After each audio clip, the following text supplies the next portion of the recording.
I want to take a look at what's behind this contract and see, is this company really meeting the obligations that it has promised? Is it doing what it said?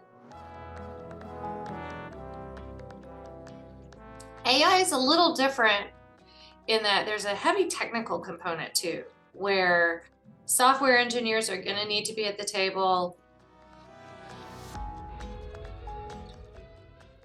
I am enjoying the multidisciplinary conversations and the fact that we're starting to become less siloed.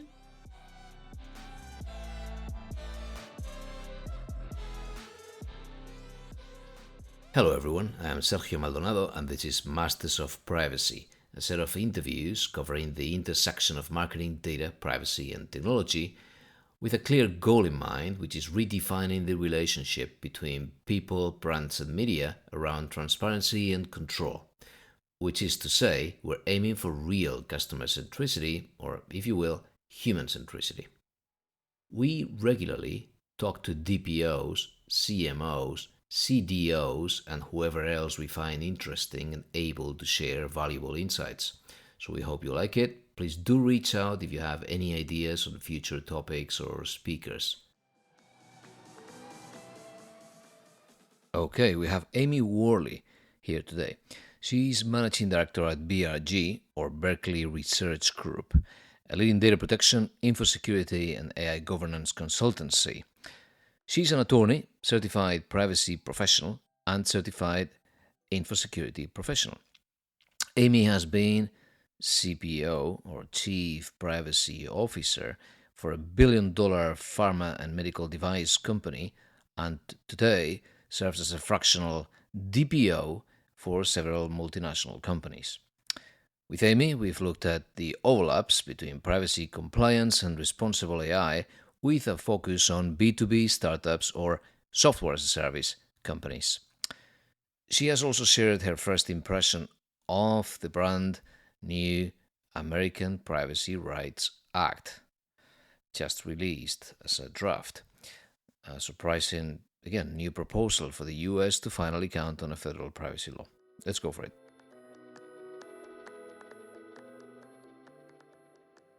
Amy, thanks for joining me. Thank you for having me. Really good to have you. And I want to start with third-party audits in the US because we're very familiar with the GDPR and data processing agreements and so on. And I know there's a bit of an overlap with California and service providers. But how do you approach that? So I will say that I have seen an uptick in this in the US. So I have been in this space for a really long time. And it used to be the only time that we were seeing third-party audits was for HIPAA. And in business associate agreements, audit rights were negotiated and we would see it there. Really, since California and the other states that are following on behind it, also because a lot of US companies are multinationals, these privacy programs are built out and there are now professionals within organizations who are saying, I want to take a look at what's behind this contract and see, is this company really meeting the obligations that it has promised? Is it doing what it said? And even in some recent litigation, the questions that we're seeing, the deposition questions, the discovery is, what checking was done? Were there on-site investigations or did you just rely on questionnaires? And now that the US is going to this, we don't call it a controller processor model, but the business and the service providers and the business and the third party, because those liabilities are different, companies with mature compliance programs are going to be auditing, and that certainly matches what I'm seeing in my practice. So if you're a small startup, and normally they do act as a processor in sort of the European GDPR term, right? And so you want to sell to the enterprise as a startup, but you do not have a large compliance program. It's a 10 people team. However, the customer will have it, and they're going to be scrutinizing them. So I've been putting a lot of time into this thing lately, but mostly focused on the GDPR. So how would you approach this mosaic of laws in the US if I want to comply with a large customer that does business in Virginia and Colorado and Tennessee? What do you think is the right approach for the startup from that point of view? So great question. And we deal with this all the time. Our clients range from startups to giant multinationals. One of the things that we like to do for small companies is try to get them to consider doing a principles-based program because it's scalable. And, there are, depending on how you slice it, 7 or 8 common principles to all of these laws. The other thing that we encourage them to do is to build what we call privacy compliance in a box.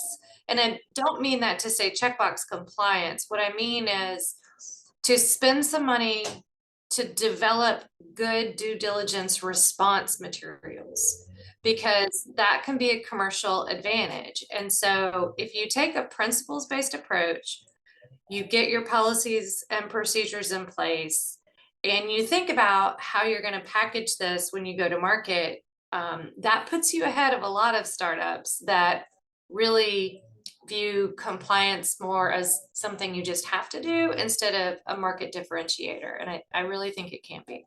Very good. Well, thank you. Good, good. And so, okay, so now we go to the other side and we look at it from the other angle. And you're an enterprise customer, and we see more and more data breaches happening on the processor side. I do not see privacy encompassing security as we do with the GDPR. It's like you're dealing with InfoSec, and then they want the SOC 2 or whatever, or ISO 27001 if it means anything to them. And then you've got the privacy side. However, I just saw in this new, please help me remember the name of The this American new. Privacy Rights Act. Thank you. Perfect. In this new proposal, that they Yes. do, I saw a very quick summary, that they Yes. do propose, they do embed security measures. Do you see Yes. we could be going in the same direction? Yes, and they are requiring both a privacy officer and a security officer. So it is much closer to, and I don't even think anymore that it's just the European approach. We see this in a lot of rest of world, and I only say rest of world from like a nasty American point of view, but we see that in a lot of legislation globally. My personal view is that we're gonna see innovative companies go to more of a chief trust officer model, where you have a trust officer and you have AI, security, privacy all rolling up, because people need to trust that their data is being handled appropriately, and all of those things speak to each other. And when you handle them in silos, it's very hard to actually implement the controls that you need to implement. Very good point. So maybe that leads, I don't know if there's anything else that you saw in this proposal that you think is worth outlining, even though many people I talk to believe it's going to die on arrival. But at least it's a first try. Is there anything that you think we should be keeping, anything that is exciting to you? Yes, so I am a federal privacy law cynic from way back, right? I have been reading federal privacy laws for 13 or 14 years since they've been coming out, and I have always been the first one to say, don't get excited about it. It's not going anywhere. This is different, and I don't think it will get passed as is. However, it's different for several encouraging reasons. It's bipartisan and bicameral, and we are at a unique time where consumer polling shows that it's not political, it's not party affiliation, whether or not you're concerned about how your data is used. That is a universal concern about children, about AI, about data brokers and personal data. So it's truly for the voter a bipartisan concern. The other thing about this act that is interesting is it takes a very different approach than what we've seen previously. And I wonder whether, it is very pro-consumer, pro-privacy with its private right of action and all of its requirements. I do wonder whether they brought it out kind of as we know they won't get this far, but we can pull it back a little bit to build room for compromise. I also have concerns that the data privacy framework will be struck down again. And so having this on the table looks to me like maybe we're going to realize that we need a legislative approach rather than just trying to go through the agencies. So I view it more like we're playing chess here. And this is one way of trying to get to that end, and there will be more to come. But I have not seen a bill that looks like this get this kind of press and this kind of Yeah. discussion. Good. So it's exciting then. Good. It is exciting. It's not going to pass, but it's exciting. Good. And it's a good point. You've got a backup plan for Schrems 3. That's great. That's right. So, okay.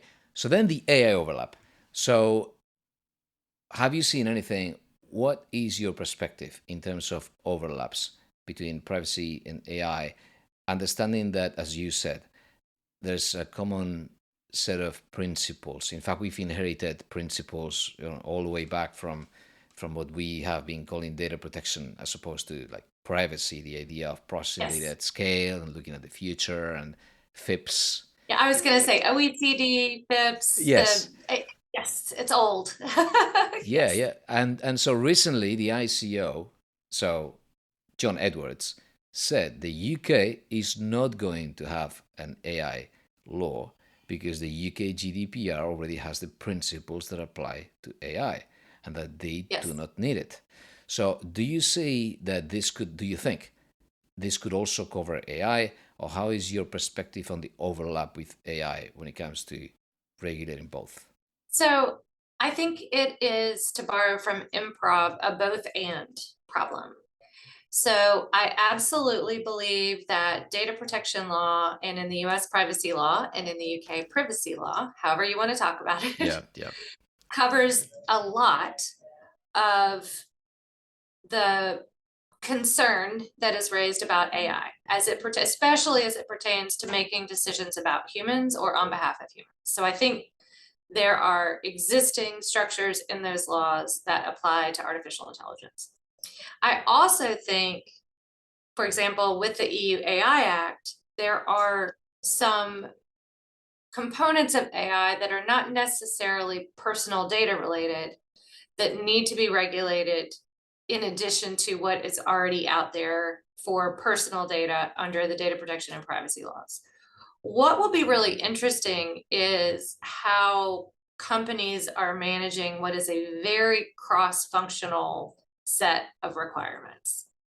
I do think that privacy professionals have a lot of experience on the governance components and looking at these and identifying risks, identifying how to mitigate those risks, documenting it, and especially with transparency. We're really good at trying to get those very detailed answers to what does this technology do so that we can explain it to the average user.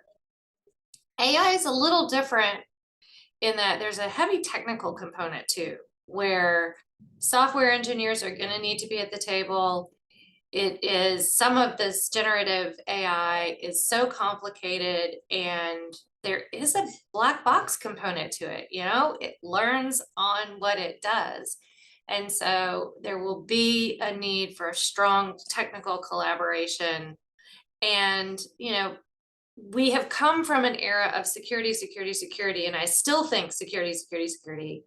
But I actually think AI is going to tip us a little more toward governance, as opposed to just, are we keeping the box locked? Do you think the fact that it is so technical and so cryptic and so hard to figure out, does it maybe indicate that we're not being technology neutral, and that in the end, perhaps we should be listening more to the ICO, and maybe we shouldn't be going after a law that specifically addresses the technologies like foundation models, like, specific purpose systems, whereas if we waited a bit, maybe this will permeate specific uses, and then we'll see the challenges in their application rather than regulating. So in a way, it is as when we had the e-privacy directive in the EU in 2002, the first time we had it before the change, and it never said cookies, but it was pretty tied to a technology that writes and reads from the device. So it's going to be cookies, local storage, few things. So it hasn't really. It's made our life very hard over the Yes, years.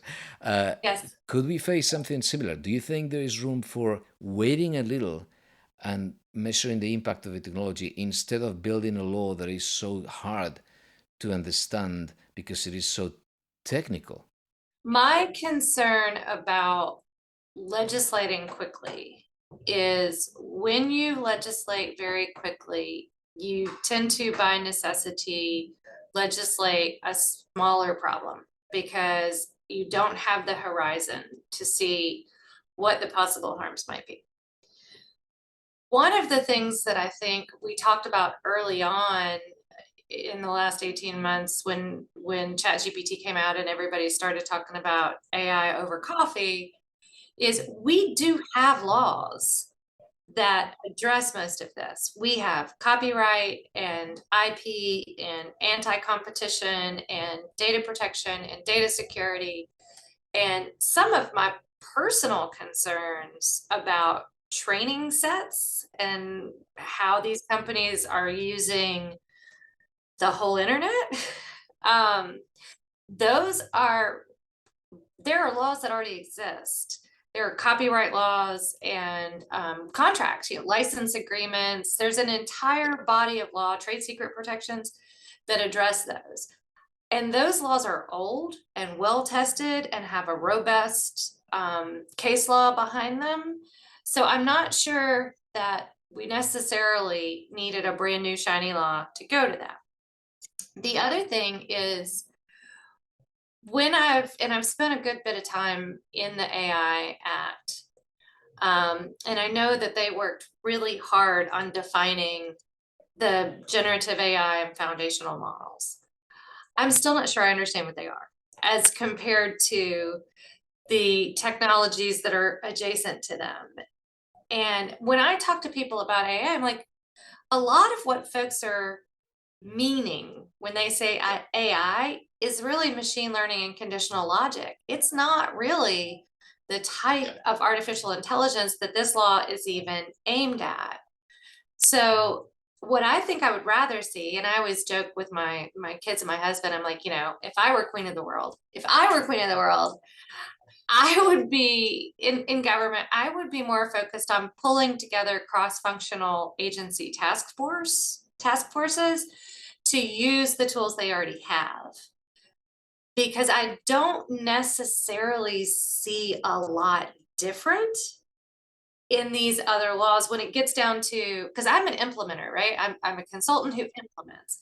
And when I look at these laws and I'm like, what do I have to do to get a company to comply with this? It's not a ton different than what I already have to do to get a company compliant with data security requirements, data privacy requirements, and contractual requirements about transparency and repeatability. And so, yeah, I think Europe wanted to lead, and I appreciate that.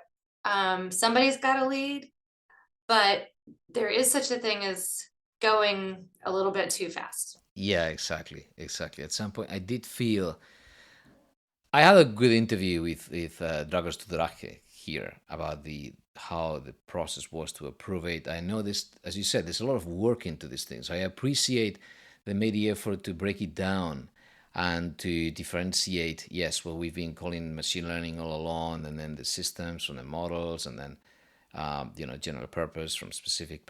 All of that I appreciate because it brings some clarity.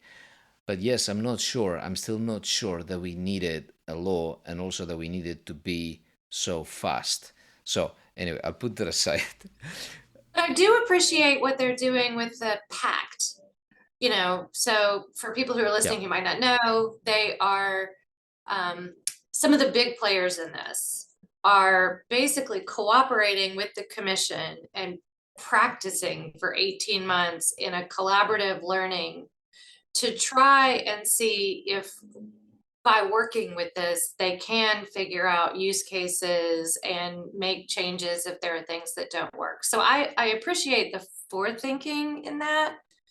And it's a hard problem. It's a really hard problem. Yeah, it is a hard problem. Going back to third parties and see if we can have a practical perspective of everything based on your extensive experience helping both sides, again, processors, controllers, or suppliers, customers. Now they come to you with everything, right? So a very practical question. They come to you with, this is my product, I'm going to be gathering some personal data, and I'm going to be storing it here. And at the same time, I have some AI features, right? And so these AI features, they're not my own model because everyone is sitting on top of OpenAI's API or on top of Google's or whatever. What would be your practical approach to combining the two, right? So you've already made it very clear. I mean, I like this idea of principle based, sort of going slowly, this privacy compliance in a box, as you were saying. If you were to add anything for AI for them to feel they're being responsible in the limited use of those technologies, a sort of system sitting on top of someone else's technology, is there anything that you would already recommend, even though it's early days? So this happened this morning. Very good. So I had that question this morning. And the first thing I do is get them to identify what is the foundational model that they're using. And you're right, it is usually, BARD or GPT and we go look at what they've published because there is a lot out there on transparency and all of the elements of AI governance. So we take a look at that. And then what I'm trying, because clients never have limitless resources, is I say, let's look at the delta between what they've already done for you, what they've published, and we can bring that in and make it an exhibit to our own documentation. And what are you doing with it? What data are you putting in? What are you asking of it? And let's just really focus on the delta between what Google and Microsoft have already done and what you want to do, because that's what my client, what your customers are going to care about, and get that really clear and get the contracts really clear about who's responsible for what. And then from there, we can look at, are there existing policies and procedures that we can just revise? Often there are. A lot of times your risk assessment policies and procedures can just be updated to include this as part of that process, or you can add it to your DPIA type process procedures. But bite-sized pieces. There is no need to reevaluate what some of the brightest minds in technology and technology governance have already done. Focus on what you're doing and get your contracts right. Very good, thank you. So last question.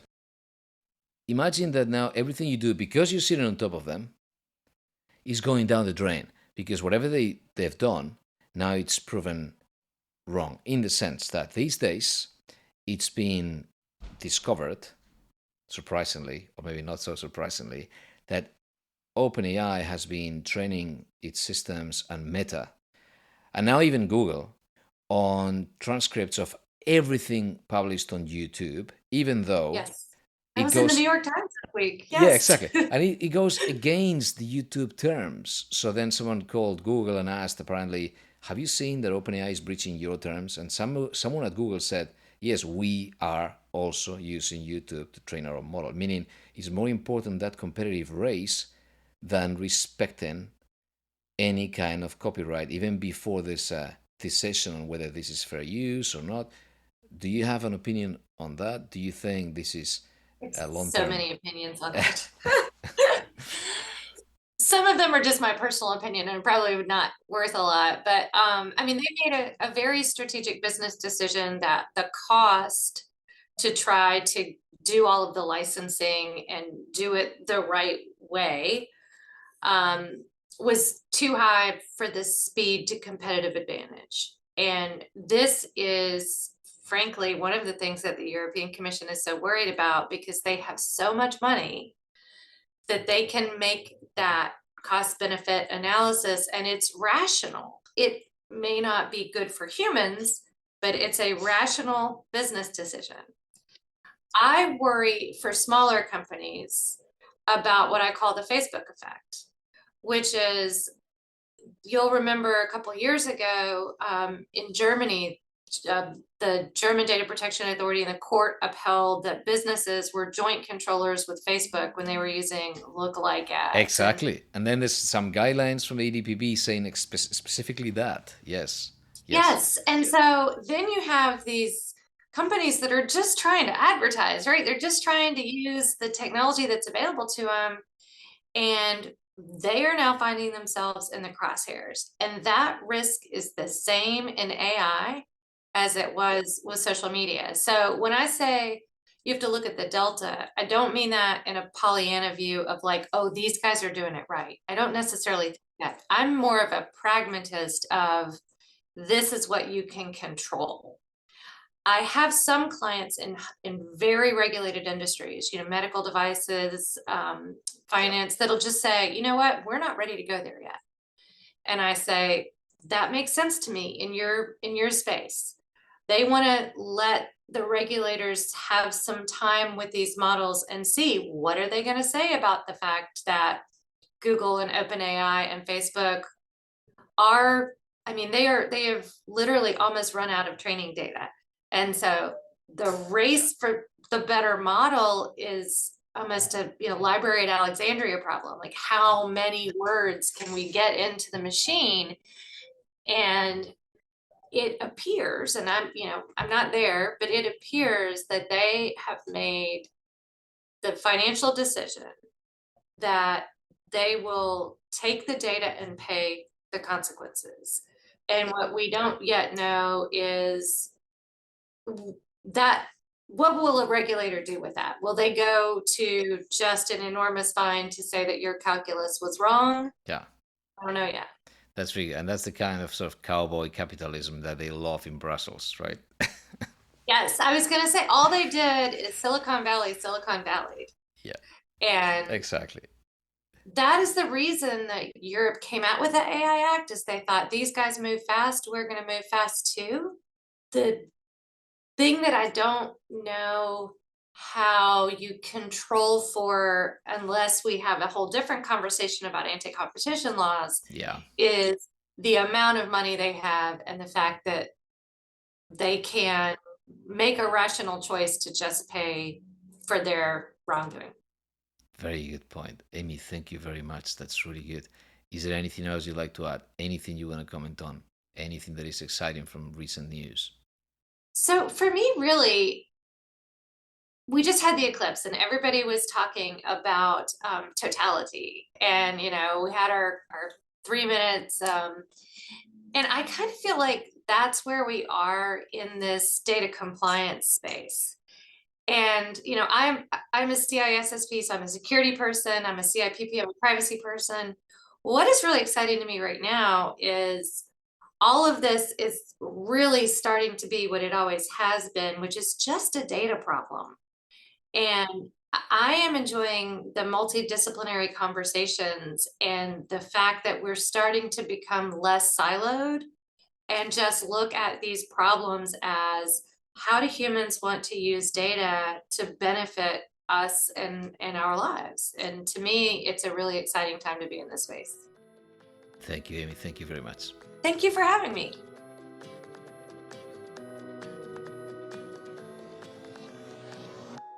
Okay, that's all for today. Please follow the Masters of Privacy channel on LinkedIn if you want to find some interview transcripts, cheat sheets, and other useful resources and surprises every now and then. On top of that, episode notes and other feeds are available on mastersofprivacy.com. Thank you for listening.